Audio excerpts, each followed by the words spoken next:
নবীজি বলছেন, যদি আল্লাহ নবুয়তির দরজা খোলা রাখতেন আর আমার পরে যদি কাউকে নবী নির্বাচন করতেন, তাইলে একমাত্র উপযুক্ত হযরত ওমর ইবনুল খাত্তাব। এখন বুঝেন ওমরের মর্যাদা কত উপরে, নবীর যোগ্য ছিলেন। এই ওমর বলছেন, নবীজি গো, আমি আপনাকে ভালোবাসি। নবীজির সামনে,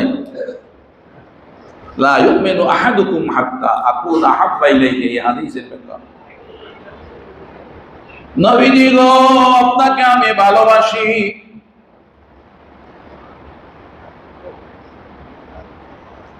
নবীজি বলেন, তুমি কতটুকু ভালোবাসো? ওমর বলেন, নবীজি গো, আমার বাবা আমার মার চাইতে আপনাকে ভালোবাসি বেশি। নবীজি বলেন, হয় নাই, তুমি এখনো পরিপূর্ণ ইমানদার হইতে পারো নাই। সুবহানাল্লাহ বলবেন না? মা বাবার চাইতে বেশি ভালোবাসলেন নবীকে, কিন্তু পুরা ইমানদার হইতে পারলেন না। ওমর ইবনুল খাত্তাব বলেন, নবীজি গো, আমার ছেলে, আমার মেয়ে, আমার সম্পদ, আমার স্ত্রী, সকলের চাইতে আপনাকে ভালোবাসি বেশি। নবীজি বলেন, না ওমর, এখনো তোমার ঈমান পরিপূর্ণ হয় নাই। সুবহানাল্লাহ। যিনি নবী হওয়ার যোগ্য। ওমর বলেন, নবীজি গো, এই পৃথিবীর বুকে যত কিছু আমার ভালোবাসার আছে, সব কিছুর চাইতে আপনাকে ভালোবাসি বেশি। এমনকি নবীজি গো, আমার জানের চাইতেও আপনাকে ভালোবাসি বেশি।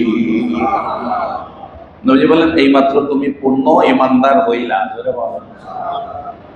তাইলে বোঝা গেল, নবীকে যদি আমার আপনার জানের চাইতে ভালো না বাসি, তাইলে আমরা প্রকৃত ইমানদার হইতে পারবো। ইমান বড় শক্ত জিনিস। বাংলায় এক কথা আছে না, ইমান যার, ইমান নাই দড়, কিসের নামাজ বড়। ইমান যদি দড় না হয়, শক্তিশালী ইমানদার যদি না হয়, তাহলে নামাজ শুধু আমরা পড়লাম আর পড়লাম, এক নাই, সব জিরো। জোরে বলেন না? তো ইমান হলো এক। আপনার আমার ভিতরে যদি ইমান না থাকে, আর যদি 5 ওয়াক্ত নামাজের জায়গায় আমরা যদি 50 ওয়াক্ত নামাজ পড়ি, আর এক যদি না থাকে, ইমান না থাকে, তাইলে সব 50 ওয়াক্ত নামাজ জিরোর সমান। কোনো কাজে লাগে না। না লাগে? লাগে না। তো বোঝা গেল আসলটা কি? ইমান বা এক। ইমান কেমন হবে?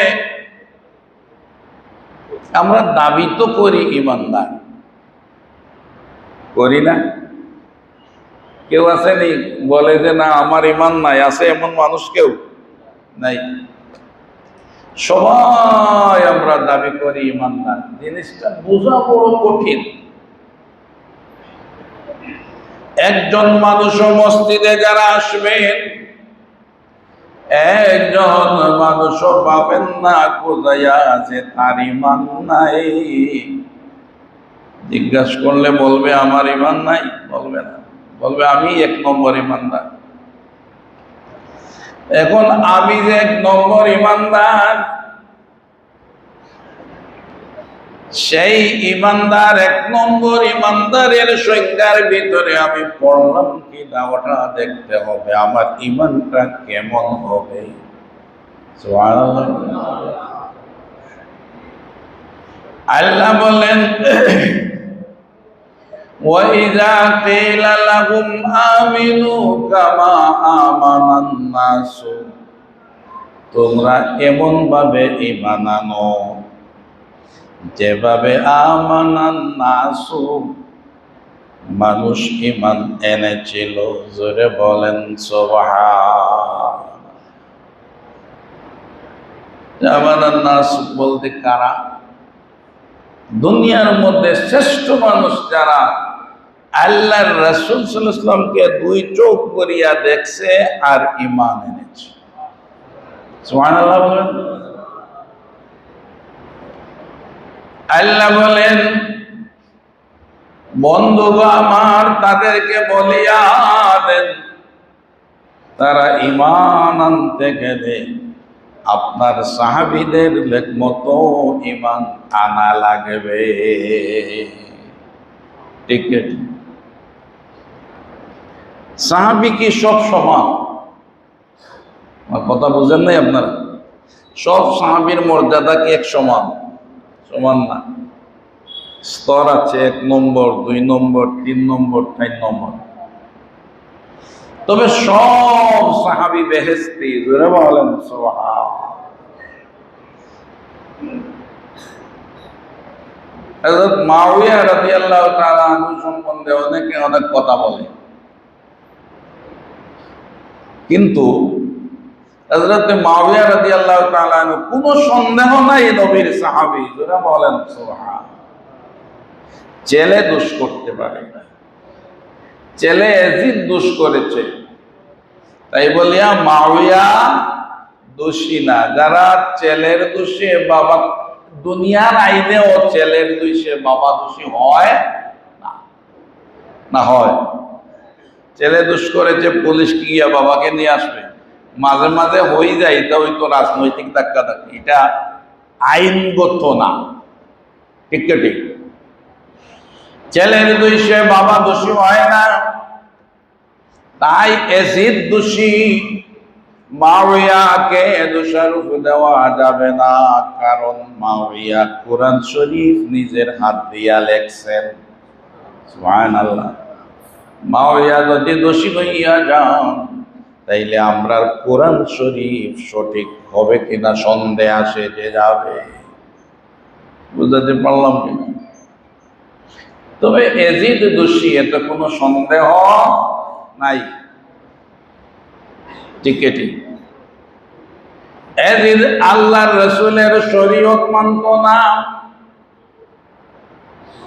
নাউযুবিল্লাহ বলবেন না? আল্লাহর নবীর শরীয়তে মানত না। মদ জায়েজ ছিল তার সময়ে, জিনা ব্যভিচার জায়েজ ছিল। জোরে বলেন নাউযুবিল্লাহ। তাকে জিজ্ঞাসা করা হয়েছিল, তুমি তো ইমানদার মুসলমান, তাইলে মদ যে জায়েজ, আরো অনেক কিছু আছে, এটা তো শরীয়তে নিষিদ্ধ। বলল না, আমি মুহাম্মদের শরীয়ত মানি না, মুসার শরীয়তে জায়েজ ছিল। যেটা বলেন না, যেহেতু তার কথাই হে ইমানদার হইতে পারে না। তো আমরা প্রকৃত ইমানদার, আরে ভালো মানুষ না, এজিদ ভালো মানুষ হইতে পারে না। এ নিজের হাতে হুসাইনকে জবাই করে নাই সত্য, কিন্তু যারা জবাই করেছে একটারও বিচার করে নাই। ভালো মানুষ হইলে তো বলতো, তোমরা কি কাজ করলা? আব্দুল্লাহ ইবনে জিয়াদকে ডাকিয়া নিয়ে শাস্তি দিত। কি করলে? কে? নবীর বংশ শেষ করে দিলে, বরঞ্চ এরারে পুরস্কৃত করেছে। যারা বলেন না, তো যে মানুষটাই দোষী মানুষকে পুরস্কার দেয়, বাহবা দেয়, এই মানুষ কি ভালো? তো ইমানদার আমরা ওই ইমানদার, আল্লাহ পাক বলছেন তোমরা সাহাবীদের ইমানের মতো ইমান আনো। জোরে বলেন সুবহান। সাহাবীদের ইমান কি আমাদের মতো ইমান ছিল? আমাদের মতো ইমান ছিল? লা ইউমিনু আহাদুকুম হাত্তা আকুনা আহাব্বা ইলাইহি মিন ওয়ালিদিহি ওয়া ওয়ালাদিহি ওয়ান নাসি আজমাইন। হযরত ওমর ইবনুল খাত্তাব রাদিয়াল্লাহু তাআলা আনহু সেকেন্ড মর্যাদার অধিকারী সাহাবী। 1 নম্বর ইমানদার আবু বকর সিদ্দিক রাদিয়াল্লাহু তাআলা। ঠিক ঠিক? আবু বকর সিদ্দিক রাদিয়াল্লাহু তাআলা আনহু সাহাবীদের মধ্যে 1 নম্বর। আবু বকর সিদ্দিক রাদিয়াল্লাহু তাআলা আনহুর একদিনের আমল যদি এক পাল্লায় রাখা হয়, একদিনের আমল, আর এই পৃথিবীতে কিয়ামত পর্যন্ত যত ইমানদার আসবে, যত আমলালা আসবে, আবু বকর ব্যতীত ওমর থেকে এই পর্যন্ত কিয়ামত পর্যন্ত যত ইমানদার আমলালা আসবে সকলের সারা জীবনের আমল যদি পাল্লায় রাখা হয়, আবু বকরের একদিনের আমলের পাল্লা ভারী হয়ে যাবে।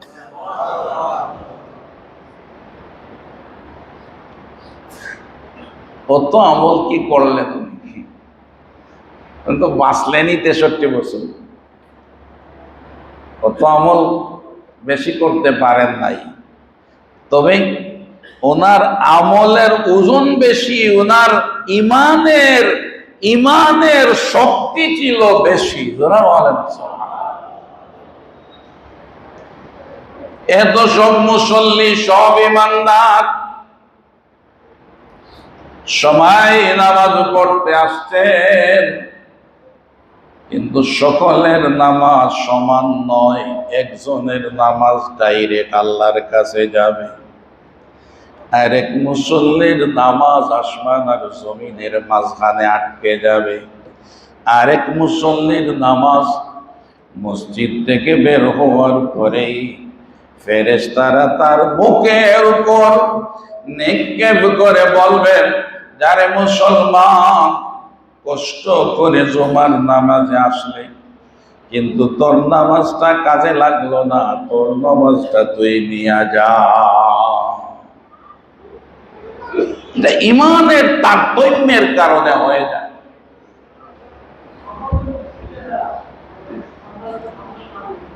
ওমর ইবনুল খাত্তাব রাদিয়াল্লাহু তাআলা আনহু সেকেন্ড ইমানদার,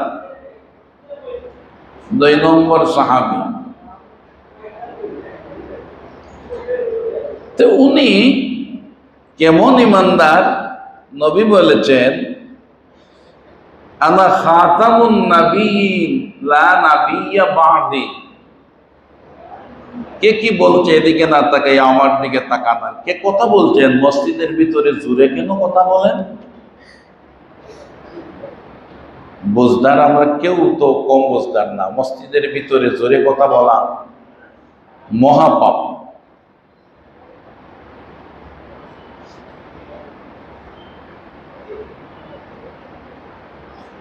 আনা খাতামুন নাবিয়্যিন, আমি হলাম শেষ নবী, খতম, আমারে দিয়া খতম হয়ে গেছে নবুয়ত।